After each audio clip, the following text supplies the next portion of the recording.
Star Wars has given us some incredible games over the years. From Republic Commandos to Knights of the Old Republic, the franchise has produced some of the most memorable experiences in gaming. But there is one game that stands above almost every cancelled project in the industry's history. A game that looked ready to redefine what a Star Wars game could be. To understand why the cancellation of Star Wars 1313 hurt so much, you have to understand what LucasArts represented. The studio began life in 1982 as Lucasfilm's Games, a division created by George Lucas to explore the rapidly growing video game industry during the 1980s and the 1990s. The company built a reputation as one of the most respected developers in gaming. It produced legendary adventure games like Monkey Island, Grim Fandango, and Maniac Mansion, while also helping pioneer cinematic storytelling in video games. As Star Wars grew into a global phenomenon, LucasArts became the home of Star Wars gaming. Throughout the 90s and even the early 2000s, the studio released or published a string of beloved titles. For many fans, LucasArts was Star Wars. If you wanted to experience that universe outside of the movies, chances are that LucasArts was responsible for making that happen. But by the late 2000s, cracks were beginning to show, development costs were increasing, projects were taking longer to complete, and a growing number of games were being cancelled. It kind of sounds like what's going on today. But back to the conversation at hand, several ambitious Star Wars projects didn't make it to market because of this, and the studio struggled to maintain the consistency that had defined their early years. While LucasArts was still capable of producing very cool ideas, it was no longer that unstoppable force that it had been during its prime years or golden age. And in October of 2012, George Lucas sold Lucasfilms to Disney for approximately $4 billion, bringing LucasArts into Disney's growing entertainment empire. 6 months later, Disney announced that LucasArts would stop developing games internally and would instead shift to a licensing model. Over 150 employees were affected, ongoing projects were cancelled, and one of gaming's most iconic studios effectively came to an end. Disney stated that the move was intended to reduce risk and focus on licensing Star Wars games to external developers. Star Wars 1313 was officially revealed at E3 2012, and it immediately became one of the most talked about games at the show. The demo took players to the deepest levels of Coruscant, specifically level 1313, a dangerous criminal underworld filled with smugglers, bounty hunters, gangs, and corruption. The game looked unlike anything Star Wars fans hadn't seen before. The visuals were stunning for the time. The neon-lit streets looked absolutely breathtaking, and the explosions were so powerful and detailed. The gunfights and gameplay seamlessly blended into cinematics. The gameplay was a combination of third-person shooting, traversal, cover mechanics, and of course close-quarter combat. What made the project even more interesting was its focus. This wasn't a story about the Jedi. There were no lightsabers. There was no overarching galactic war. It was more grounded and closed off from anything we've seen before it. The story was more about survival or surviving one of the darkest corners in the universe that was Star Wars. At the time of the reveal, players were told that they would be controlling an unnamed bounty hunter. However, many years later, information would emerge showcasing that LucasArts had shifted their direction, or maybe even hidden that direction. The protagonist was actually going to be a young Boba Fett. Now, you may ask yourself, why was this such a big deal? And why did this cause so much disappointment after it was revealed years on from the cancellation?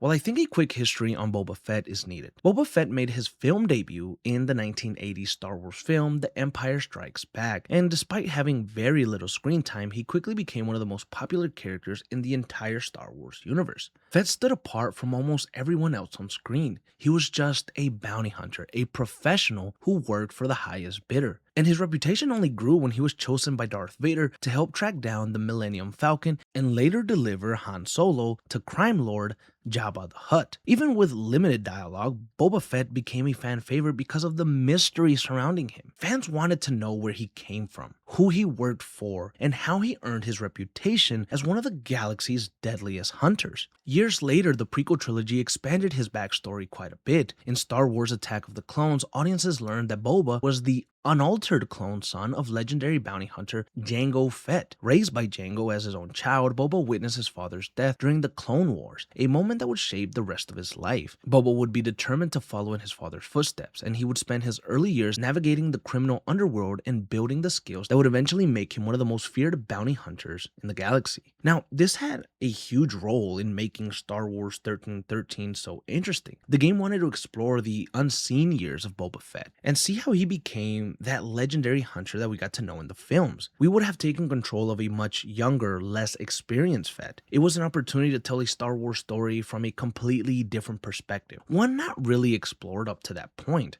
Now, remember when I mentioned earlier that Disney bought Lucasfilms for $4 billion? Well, that really changed everything. At first, there was some optimism and excitement as fans believed that the future of Star Wars and its games were maybe in good hands with Disney.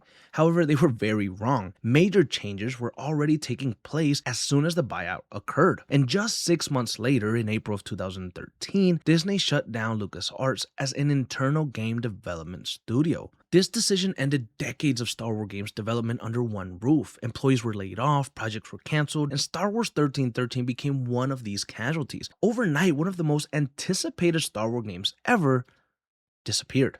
A project that had generated enormous attention from fans became trapped in the middle of corporations in suits and their cost-cutting measures. After the closure of LucasArts, Disney shifted to a licensing model and granted Electronic Arts exclusive rights to develop Star Wars games. Yup, EA fucking games, those fucking greedy bastards.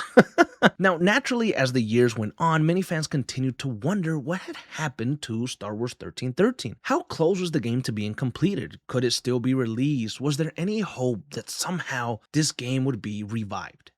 And for years, fans would continue to wonder. Hope, I think, is a great and terrible thing. And for Star Wars 1313, it may have been the latter, because in January of 2022, almost a decade later, new, never-before-seen footage surfaced online, showing gameplay of a young Boba Fett exploring the underground criminal world Coruscant. For the first time in years, fans were able to see substantial footage of Star Wars 1313 in action, and almost immediately, discussions about a revival began to spread like wildfire. Many fans pointed to Disney's renewed focus on Star Wars games and wondered if Lucasfilm's games might revisit the project. Others looked at the success of shows like The Mandalorian and The Book of Boba Fett and argued that a bounty hunter-focused Star Wars game would be more relevant than ever. Unfortunately, the reality was far less optimistic. The reality was that Star Wars 1313 had been cancelled for more than a decade, and the team behind it had already moved on, and the technology that it was built on became outdated. Those behind the scenes probably felt it would be more trouble than it was worth. And so with that, Star Wars 1313 remains one of gaming's biggest what-ifs. And that's what really hurts, because when a game with potential that shows you something unique can always go two ways. It could either be really good or really bad. Would the game have lived up to expectations? Who knows? But I think it at the bare minimum, it deserved a shot. And even though in recent years, Star Wars gaming has found its footing again, games like Jedi Fallen Order and Jedi Survivor have proven that there is still enormous potential within its universe. Developers are continuing to explore new corners of the galaxy with each new release. And because of that, I don't think that a return to level 1313 should be completely ruled out. Star Wars 1313 itself is almost certainly gone.